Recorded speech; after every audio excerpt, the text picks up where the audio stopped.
All right. Welcome, welcome. Here we go. Uh, we are going to be talking about travel logistics. This is going to be more focused. If you are looking for general information about travel to Japan, there is a recorded session already. Where is that located, Eric? Is that in the resources chat? Yep, Japan resources. Thanks for the link. So you're looking for that link. That is available if you happen to miss the last one. Otherwise, thank you, thank you, thank you. Today we're going to be jumping into more travel logistics, getting in and out of airports, what to do with luggage, things of that nature. So it's a little more focused around that. I think the next one I'm planning to do is going to be on culture, things you should be aware of, do's and don'ts. There's lots of videos out there about those that you can find on Instagram, but etiquette. But there's not always the why that's there or what to do instead sometimes. So, give you my experience and my 2 cents. So, a quick background on me, in case you're wondering why I am sort of able to do this. My name is Nathan. Hello. Nice to meet you. I have started and I run the Japan Tour Company. It is a travel company where I will guide and occasionally and otherwise I send people on self-guided sort of adventures, let's say, to Japan. I am a software engineer by trade. I'm just someone who fell in love with Japan. I've been there multiple times a year over and over again, so I'm taking my experiences and sort of packaging that for people. And at this point, I've sent over 100 travelers on self-guided tours, all successfully, I might add, without any major incidents. So this comes out of my experience and my time in Japan. And so that's where I get the bulk of this information from. So just so you are aware. All right. All right, airports. I think most everyone is going to be landing in Narita and Haneda. I don't know anybody on this Discord who's landing in Osaka. If you are, feel free to hit me up, and I'm happy to just help you on the side or do that in the AMA FAQ session channel so that it's publicly available for anyone else.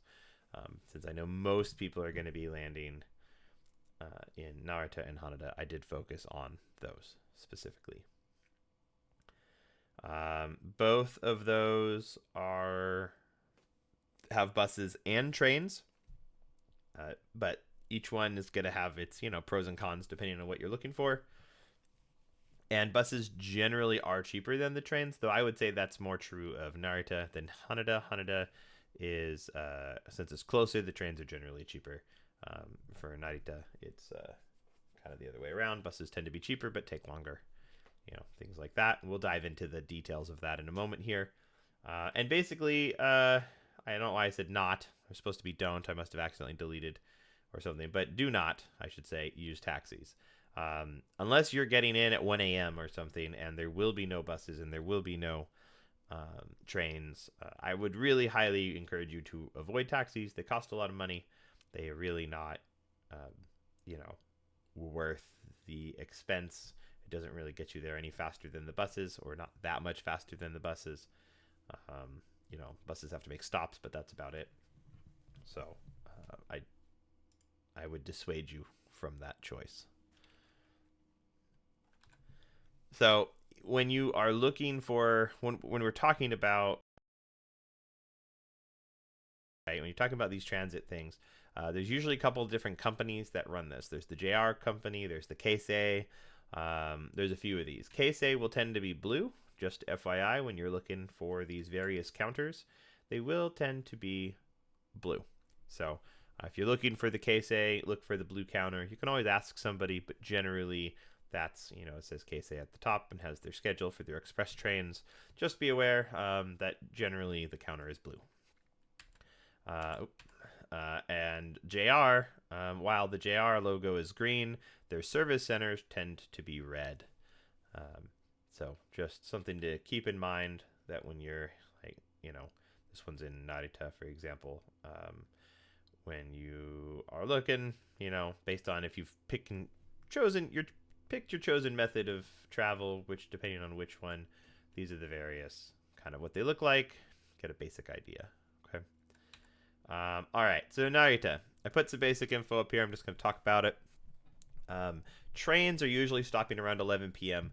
The general rule in Japan, all across Japan, is the last stop for any train is going to be between midnight and 1 a.m., which means the departing time is going to be back that far as necessary, right? So if the last stop is 12:30 in Tokyo, and in order to make that 12:30, you have to leave at 11:20, then 11:20 is like the last train leaving the airport, and generally that's how that works. So it's not that all trains are stop running at midnight per se, so much as it is that the trains generally do their last stop before 1 a.m., which usually means that most local trains stop between midnight and 12:30, and most express trains stop right around somewhere between 11 and midnight, depending on how far that train has to go.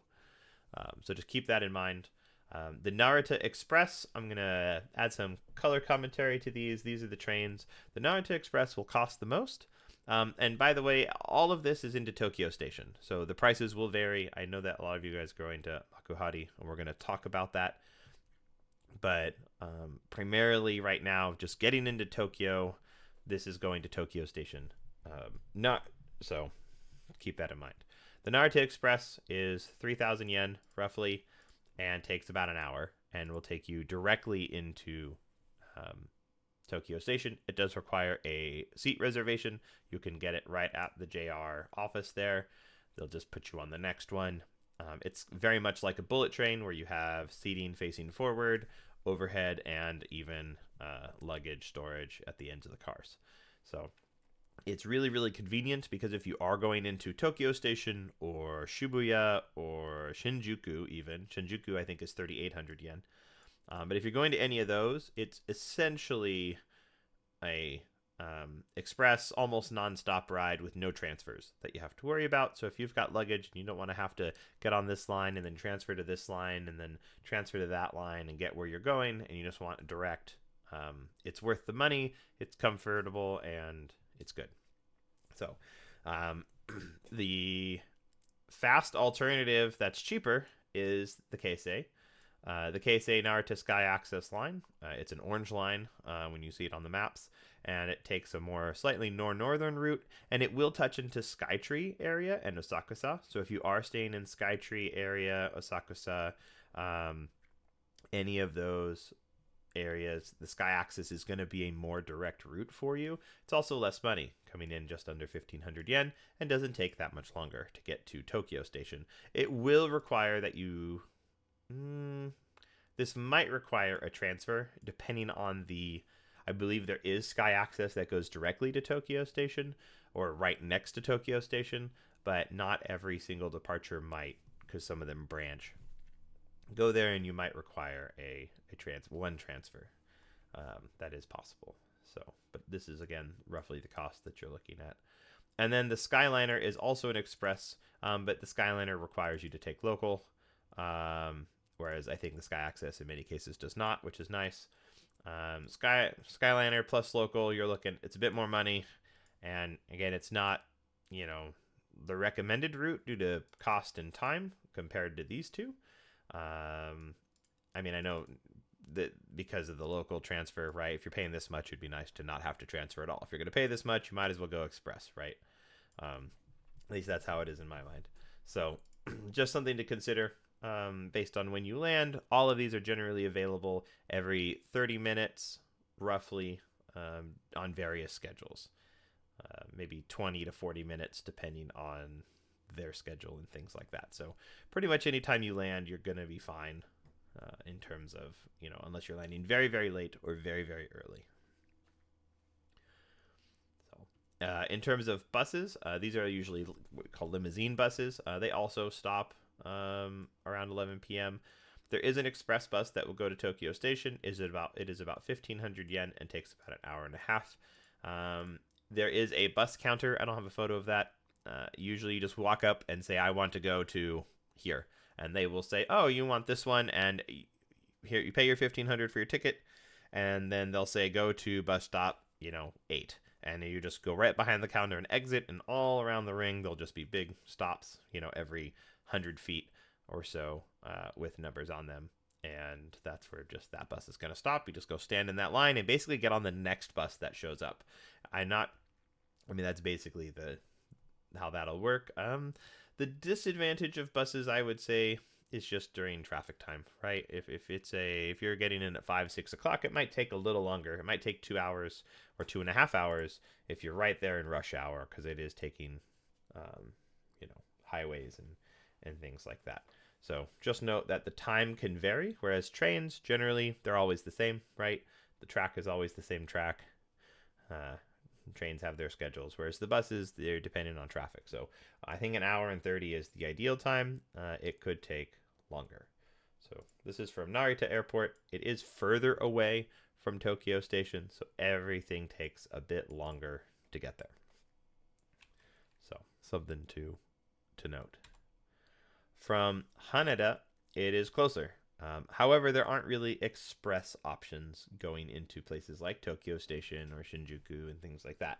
There are occasionally local lines that will go direct to where you are going if it's not Tokyo Station directly, which is great. Again, for these ones, trains usually stop around midnight because it is closer, and so those departures can get pushed a little bit closer to midnight. Because it only takes, say, 26 minutes or 30 minutes to get to where you're going. So, they can leave at 12:10. The monorail, all of these are non-reserved, essentially, and would be paid for with a Suica card or cash, any IC card, which is just a touch to pay, touch to leave kind of transit card that you put cash on. Yeah, and so for these, you have the monorail that will take you to Hamamatsucho Station, and then you can take the local Yamanote line to Tokyo Station or Shinagawa or Shinjuku or wherever you want to go to Tokyo Station. That's going to cost you $690, and it takes about 26 minutes to get to the station. The KQ line is a non-JR private company. They also can take you to quite a few areas, but again, you have to transfer to another local line like the Yamanote or something like that, and that only costs $510. Takes slightly longer.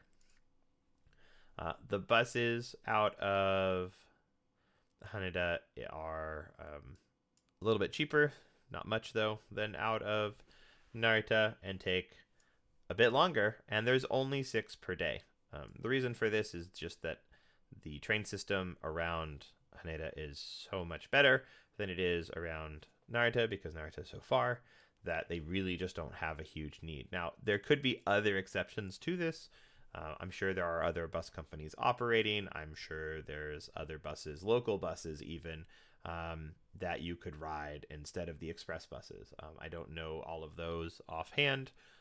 It is something that if you're really interested in riding the bus out of Haneda, I can help look into for you. There's also resources in the Japan Resources channel that allow you to do some route searches there based on the links and things of that. So just something to consider. Train is generally how you're going to get out of Haneda, and it's usually going to require a transfer of some kind, unless, of course, your hotel happens to be next to a KQ line stop or the monorail stop, or maybe one of the other. There's a couple of other lines that can leave out of Haneda. So something to keep in mind. By the way, if there's any thoughts or comments, you can feel free to drop it in the chat, and I will see it and try to address it while I'm there. That way you don't forget your question or anything like that. Otherwise, we'll do, questions kind of at the end and discussion and things like that. Okay.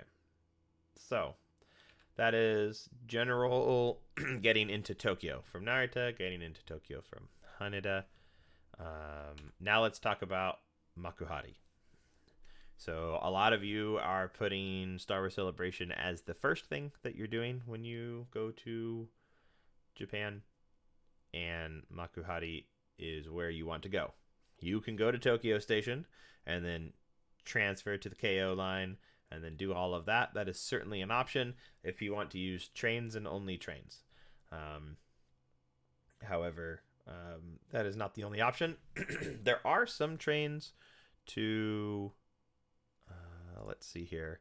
There are some trains I think that can get you close, but now you're kind of playing the dangerous game of let me try to do a train to here and then take a bus and then all of that, right? So you may not want to do that. But if that is an option, I mean, we can look at that certainly. The Keisei line can get you into Chiba, for example, and then from there you can take a bus or some things of that nature. But if you want to be as direct as possible, then this is kind of the bus setup that they have. You would go to the Keisei counter probably, but it won't be a Keisei bus all the time. Sometimes they're city buses, sometimes they're JR buses. All the buses kind of operate out of the same bus counters essentially, and you don't really have to care which company. I don't even think they're going to ask you.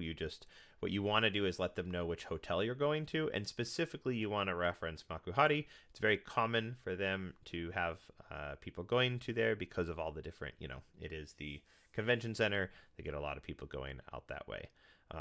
So from Narita, it is 1,200 yen. It takes about an hour by bus, and it will stop directly at the APA. And same thing from Haneda. It is 1,300 yen. Takes about an hour and 7 minutes. And again, it will stop at the APA if you're staying there. Also, other various hotels in that area. However, as a note, not every bus that leaves to Makuhari stops at all the hotels. So about every other bus, from what I was seeing in the timetables, will stop at the hotels. Otherwise, it will stop at the train station, and then you would walk from there. So just be aware of that. When you're looking at timetables, be aware of that when you're asking for that. So but these would be essentially direct, other than the walk, which would be nice if you're going straight there. And so yeah, that's your bus route that you're probably looking to if you want to go direct.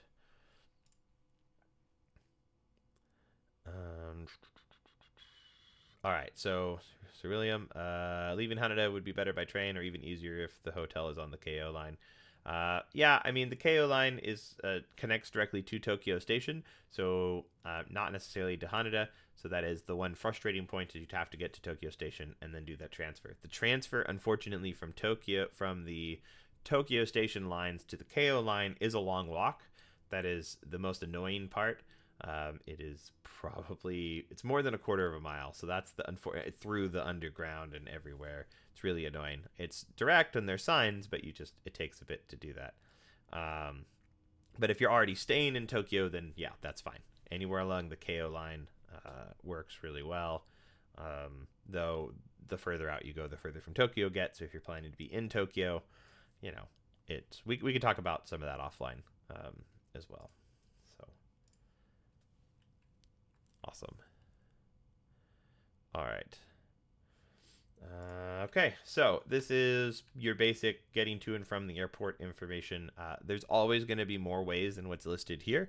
These are just the most common and or easiest to navigate, generally speaking. So now let's talk about luggage. Some are arriving with luggage and would like it to be shipped to their location.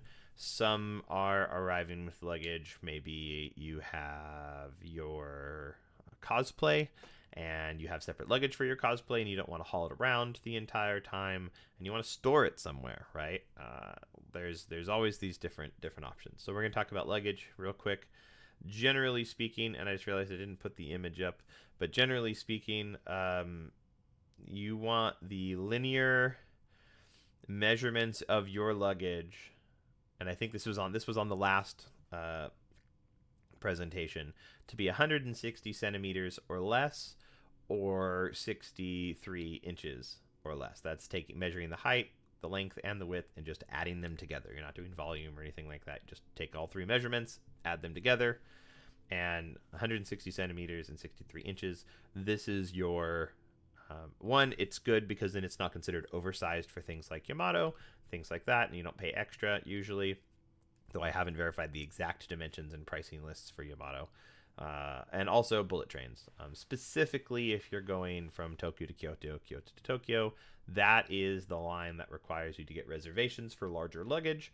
And if you keep it under that dimension, then your luggage will fit in the overhead and you won't have to pay that extra 1,000 yen for that. If you're going somewhere else, if you're going up north to Sendai, if you are taking the Hayabusa or any of these other bullet trains, they do not require luggage reservations for larger luggage, and it's just first come, first serve. It's only that main Tokaido line that is just very crowded. So, luggage shipping. You want to look for that. You've been looking at it here, the cat carrying the kitten. They do transport and shipping. They are in every airport. They also have forms in your hotels. So if you want to ship across the country to where you're going, you can do that. As a note, Narita does have same-day delivery, though it's going to only be within Tokyo, generally. But they do not have luggage storage at Yamato there, okay? Just as an FYI. Whereas Haneda is the opposite. They don't do same-day delivery from Haneda, maybe because it's so close. I'm not sure why. When I was looking into it, the that service is grayed out. So they do not do luggage deliveries there. There's probably other companies like Jolly BC that might, and I haven't dug too deeply into that yet. But if anybody is coming into Haneda and really, really wants luggage shipping done, I can look into some of that for you. But they do luggage storage. So it's kind of, the further one will ship it but won't store it, because that would be probably inconvenient to store it there so far away. And the other one is so close. I mean, the monorail, for example, when we talked about the routes, has specific luggage sections to put your luggage on. So it makes it really, really easy. And then once you get into places like Hamamatsucho, some of those Yamato counters can do same day delivery. And so it's not too much of a hardship for them not to offer it there. So that's kind of with luggage shipping. Now, something that you need to be aware of if you are shipping anywhere outside of Tokyo, right? If you are, and you're going to have to reference their stuff for this, Yamato's website, to be sure, obviously, because they may have some exceptions, but I'm not aware of any at this time. If you're saying, hey, I'm at my hotel in Tokyo and I'm going to Kyoto, I don't want to have to take my bag, I'm going to ship it. You go down to the counter, you ask for baggage service. The luggage service, they'll bring you a slip.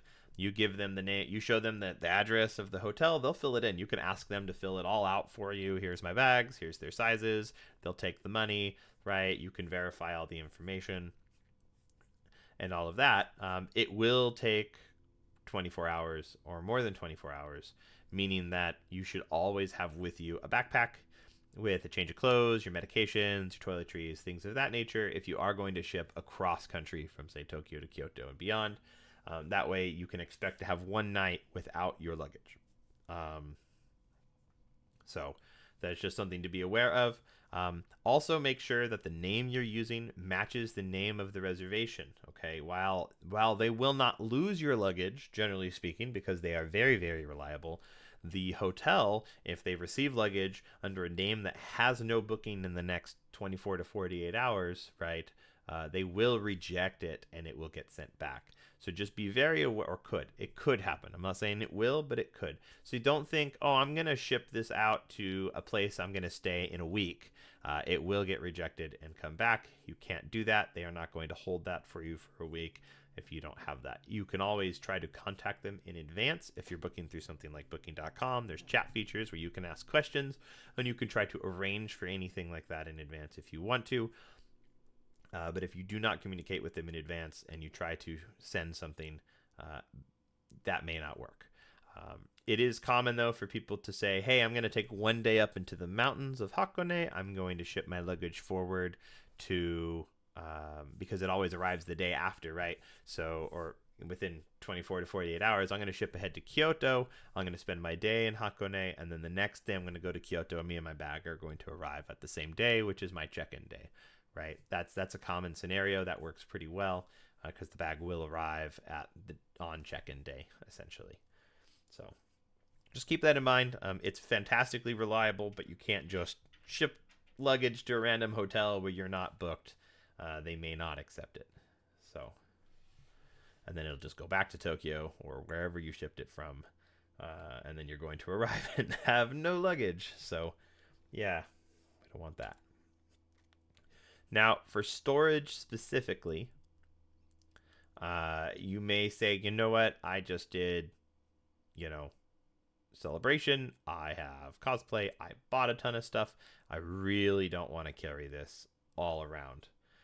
Where can I store my luggage? So Yamato and Haneda is only up to 7 days.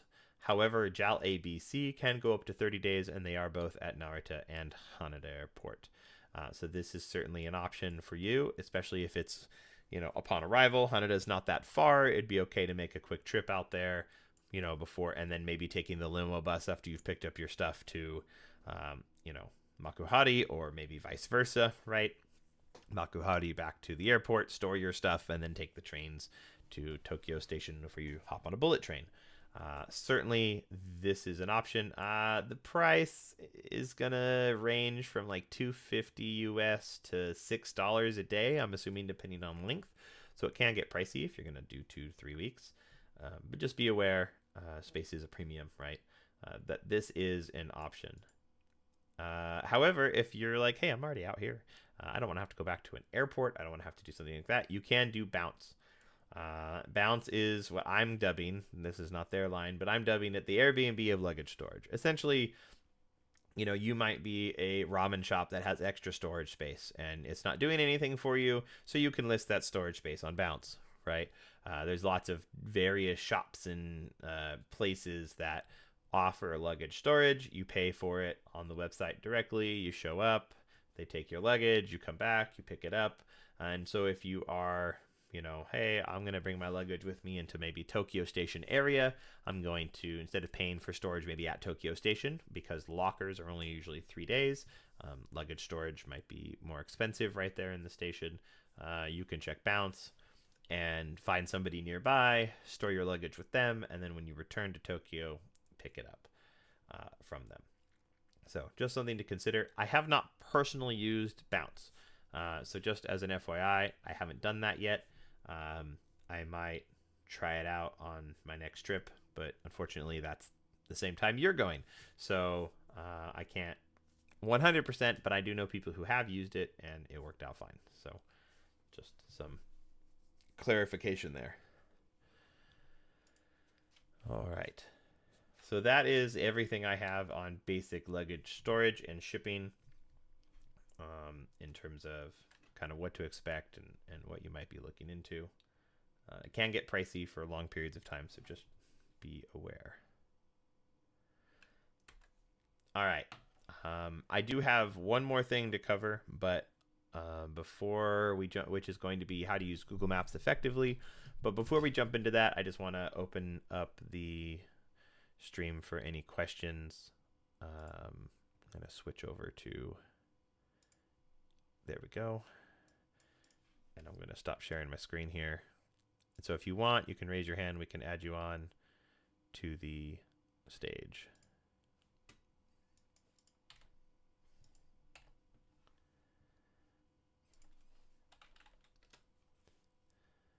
Any luggage questions? Yeah, the request to speak is the little hand.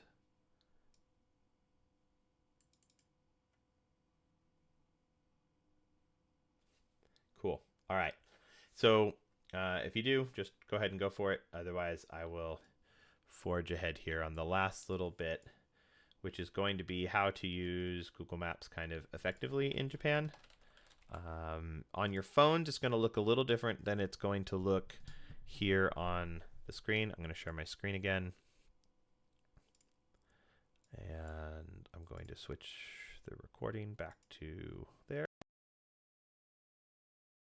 So just something to keep in mind that when you're traveling in Japan, and again, the phone view will actually be better, but I'm just going to highlight this. I know it might not be, here we go, too large for everybody. First, if you click on any particular station, it'll actually show you all of the lines that run through there, okay? And it will kind of tell you, kind of like based on right now or whatever time it is, the next trains that are leaving and where they're leaving for, and kind of give you like a general schedule, which is nice. But the big advantage of just seeing this, knowing this, is that in Japan, when you're walking through the stations, there are English signage on things. So just note that that is there. But the advantage here of Google is that the signage matches the symbology here. The colors match the same color of the lines in Japan. The little squares with the JE, the squares with the JK, the colors of like the Narita Express, all of that matches. All the symbology matches. Sometimes you will see signs where it won't say Yamanote line, Keio line, Keihin Toku line. It'll just have the little JK, JE, because there's a whole bunch of them together, and it'll just have all of them across. And so when you're getting directions, you can just look at the symbology, and it will match, which makes it really, really nice. So that's just something to be aware of. If it is a JR train, like you have a JR pass, that is where the JR symbol is going to come in handy, or any of these squares. The squares are also JR. And so JU, JU, JO, JY, anything starting with J and it's in a square, that is also a JR train. And then anything with these are like essentially express bullet trains. So basically all of these that you were looking at, pretty much except for the Sunrise Seto and the Sunrise Izumo and maybe one other, are not JR trains here. But of course, if you were to, go to like Nihonbashi here, you can see that these have circles. So the subways are circles. So squares are going to be like JR trains, and subway lines, which are not JR trains, are not covered by the JR pass, are going to be circles. So just whether it's Tokyo Metro or the regular Toyota line, either way. Now, when getting directions to somewhere, of course, your phone's going to work a little bit more intelligently than my Google Maps right now because you'll be in Japan. But let's say, I don't know, you're in Asakusa at the Richmond Premier Hotel, and you're like, hey, you know what? It's time for me to go to, Shinjuku, right? So what I always recommend is to type in, when you're searching, the actual name of the station. It gives you a better sense of the time and everything because it doesn't include walking time and things like that. So try to select the station itself. That way, any walking is going to be, you to the station potentially. Hold on, let me switch. But even if it's like local, if I'm standing here on this, or we're going to use Tawaramachi station, I might switch from this to Tawaramachi station. Tawaramachi, if I could read correctly. And that will just allow Google to get rid of all the fluff of walk here and do this and do that. And you kind of get a better sense of just the train lines themselves.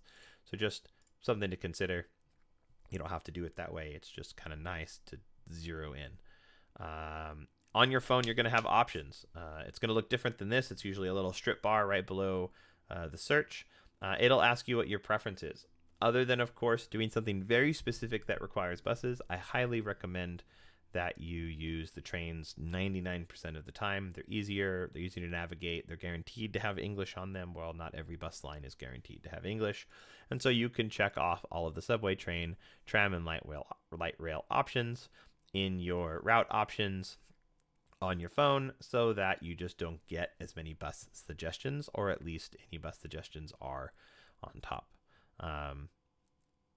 Or non-bus suggestions, train suggestions are on top, sorry. So, and then again, if you see here, it tells you Ginza line, you can see the circle with the gold G, and then transferring to what would be a JR line, right, with the JC and the box. And when you scroll, you open that up, the thing that I want to really highlight for you is that it will tell you what platform to stand on. So this is really important for people who are just like, that's a lot of trains, a lot of train stations. How do I know where to go? Which train do I get on? Because you're going to walk into, say, Tokyo Station, and there's going to be 32 platforms. And don't get me wrong, all the signage is very clear above the stairs going to each platform, and it's just this huge hallway of, going to platforms. But it can be overwhelming, right? All the platforms are typically numbered, and Google will tell you which platform to stand on. Platform 1, platform 6. So if you open up the details, it'll tell you, go to that platform number. So you can ignore all else. There's a lot of other contextual information that's really useful. For example, the side of the train will always tell you where it's going, and that matches usually what Google Maps has right here, towards local Shibuya. It'll be called local. It'll say towards Shibuya. This one will say the Ome Special Rapid, right? It'll say the same thing, but you really don't have to worry about that if you just care about the platform. Get on that platform, you're done.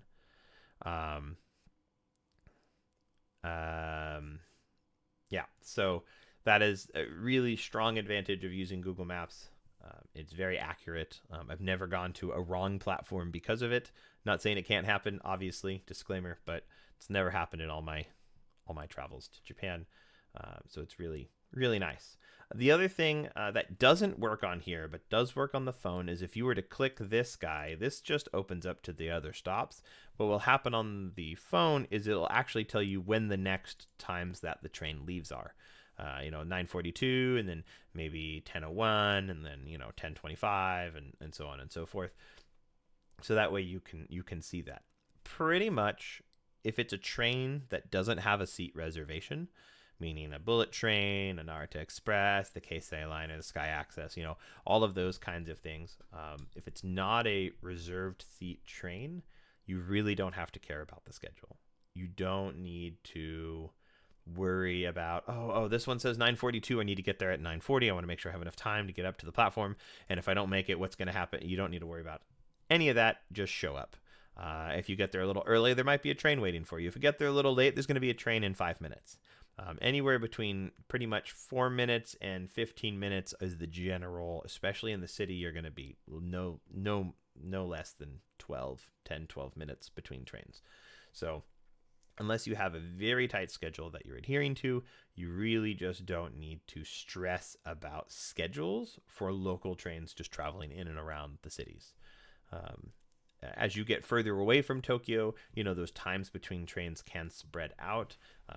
30 minutes for any trains that go a little further, let's say, but generally local lines, always going to be relatively short.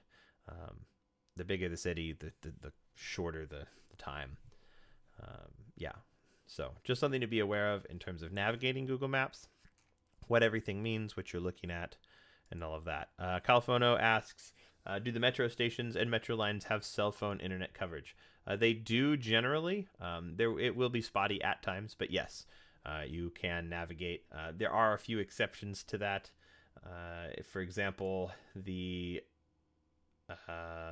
line right here, the Tsukuba Express goes down 10 or 15 stories underground, and you still can get coverage when you're at stations because of the bounce, but not necessary, or they don't have, but not necessarily, they don't necessarily have repeaters or anything like that down in the tunnels as it's going because it's so deep. I guess they maybe just didn't do that. I don't know. Coverage can be a little spottier there. But generally, if you're just on the Ginza line, the Chuo line, any underground you generally do have coverage, which is nice. So this is, again, just general information. So, for example, when you're at Haneda Airport, we talked about there's a bunch of different ways out of Haneda, right? If you're going to, say, Shinjuku, let's just say, you're going to notice there's a lot of options. You can take the monorail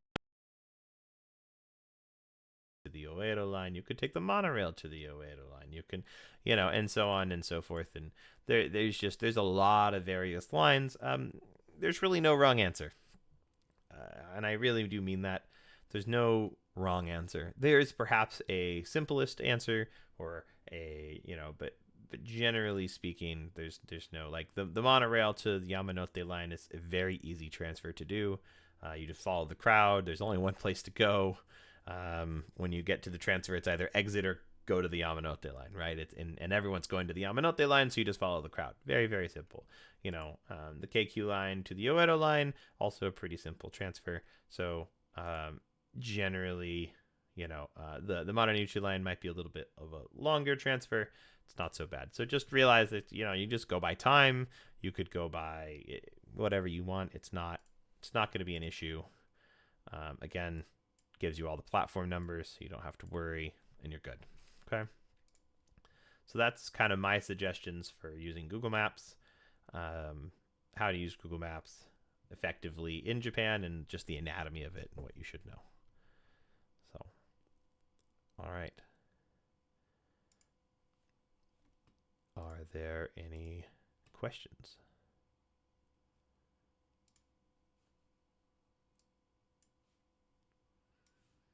All right. Well, I'm going to stop the recording now, but I will hang out in case anybody has anything else. They can hop onto the stage if they want, or we can move to a different voice channel if anybody wants to hang out and chat for a bit.